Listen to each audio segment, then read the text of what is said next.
Nuit du lundi 5 au mardi 6 juin 1944, nuit historique. Les Anglo-Américains débarquent sur le sol de Normandie. Dans la nuit, des milliers de tonnes d'acier s'abattent sur les navires où pilonnent les défenses allemandes. Des unités légères prennent pied sur le rivage. Et voici l'aube, au large, l'impressionnante flotte anglo-américaine.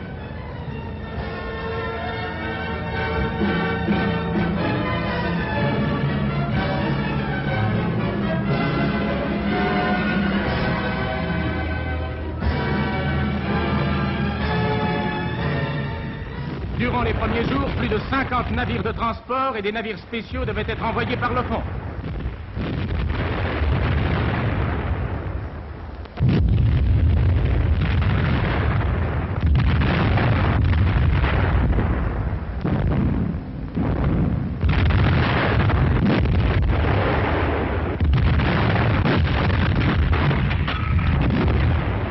L'embouchure de l'Orne, on voit nettement les bateaux de débarquement et on distingue les formations qui sont parvenues à gagner la rive.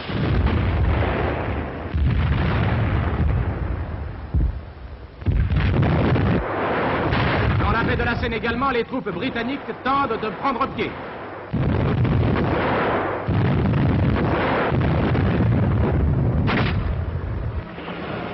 Mais les Allemands ont empêché les Anglais d'établir ici une tête de pont et les embarcations ont été jetées à la côte.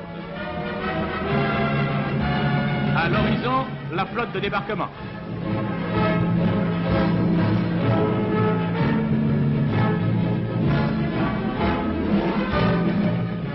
Devant Caen, des chars allemands d'un modèle nouveau se portent au-devant des adversaires qui maintiennent et élargissent leur tête de pont en sacrifiant des dizaines de milliers d'hommes.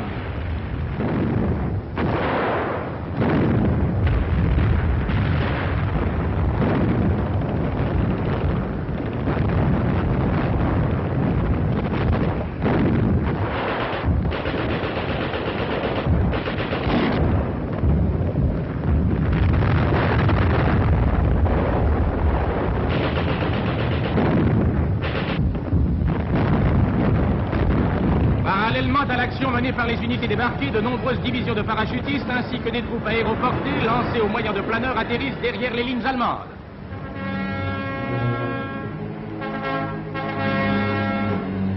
Dans les champs, dans les bois, des carcasses de planeurs abattus. Ceux-ci ont atterri dans un champ de mines. En 3 jours, 1300 planeurs étaient détruits.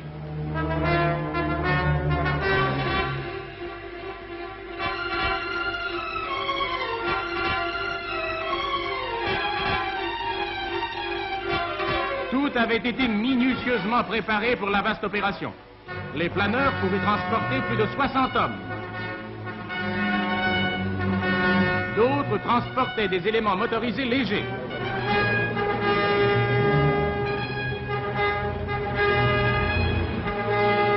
Quelques jours après le débarquement, la plupart des troupes aéroportées et les parachutistes sont mis hors de combat.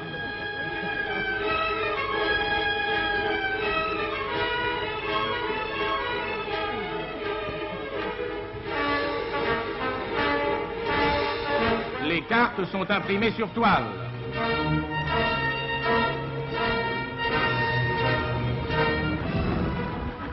Pendant ce temps, dans le ciel, les escadrilles de la Royal Air Force et de la Luftwaffe se livrent un duel sans merci.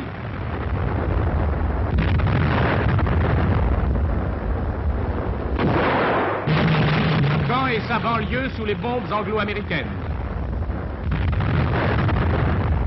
La terre de France est redevenue un champ de bataille, et quel champ de bataille!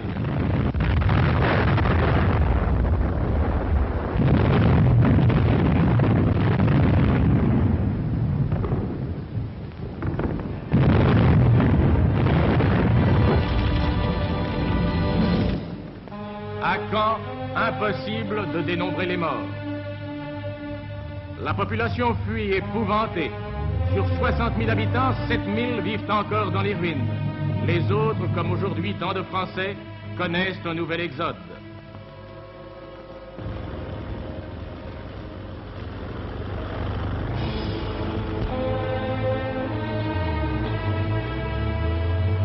Derrière les lignes, le calvaire de la France a commencé. Et voici Lisieux, après 22 minutes de bombardement. Un paysage lunaire, un paysage rappelant les ruines de Pompéi. La ville n'est plus qu'un nom géographique.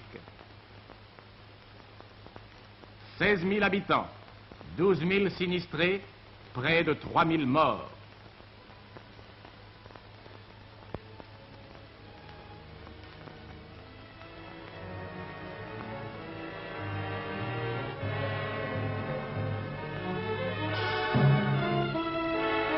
Ici, un pensionnat où 14 jeunes filles sont ensevelies.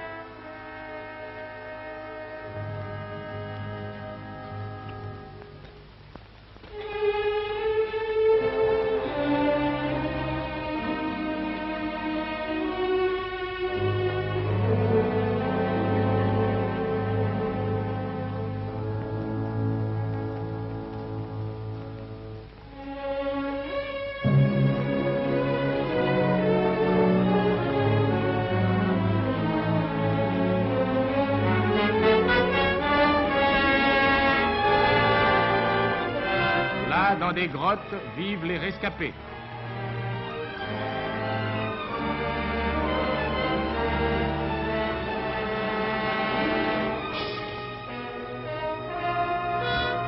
Durant des jours, le Secours national a dû nourrir la totalité des habitants, car notre pays possède encore des hommes qui savent donner toute leur activité, toute leur âme au service des Français malheureux.